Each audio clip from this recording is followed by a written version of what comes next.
now going to look at the idea of curve sketching. The basic idea is we have a function that we don't necessarily know exactly what the graph looks like, and we want to figure that out. So it's not going to be a perfect graph, but it does give us a general idea of what it looks like. And there's going to be two things that we want to do. The first thing we want to do is figure out exactly when the graph is increasing and decreasing. And just as a reminder, if my first derivative is positive, we're increasing, and if my first derivative is negative, we are decreasing. And then the second thing we want to look at is concave up or concave down. Exactly when is the function concave up and when is it concave down? And as a reminder there, the second derivative being positive says we're concave up, and the second derivative being negative says we're concave down. So we're going to want to find our derivatives and figure out exactly when they're positive and negative. Here's my first example, 2x cubed minus 3x squared minus 30x minus 12. The first step is going to be to find the first derivative.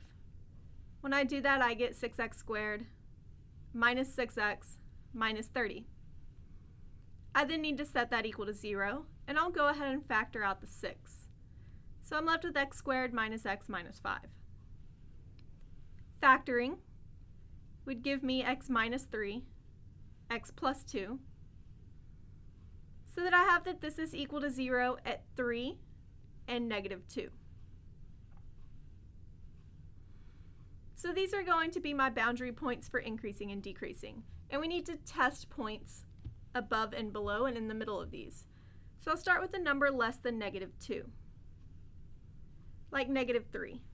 And I'm going to put it in this factored form because that makes it a little bit easier. Remember, we only care about the sign. Negative 3 minus 3 is negative, and negative 3 plus 2 is negative, and a negative times a negative is a positive. For the middle, I'll test a number like 0. 0 minus 3 is negative, and 0 plus 2 is positive, so when I multiply, I get a negative. I'll then try 4. 4 minus 3 is positive, and 4 plus 2 is positive, so we're positive. Therefore, from negative infinity all the way up to negative 2, we're increasing. Between negative 2 and 3, we're decreasing.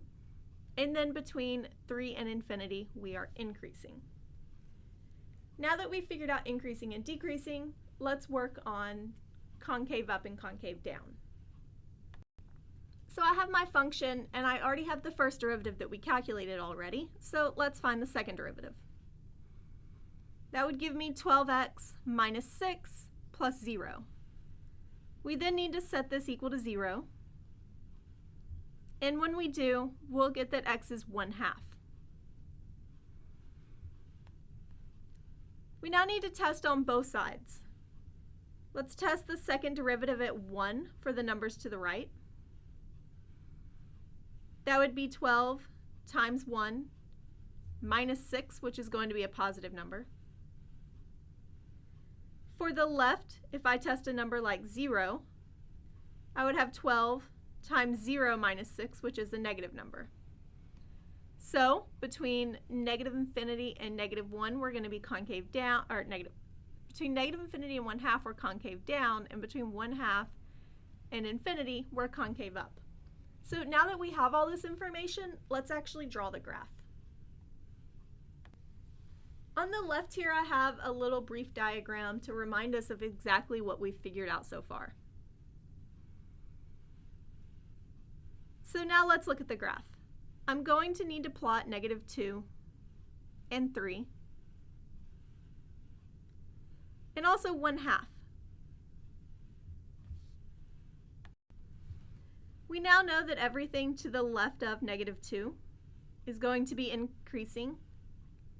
At negative 2, we're going to switch to decreasing, and you'll notice that I am still concave down this whole time.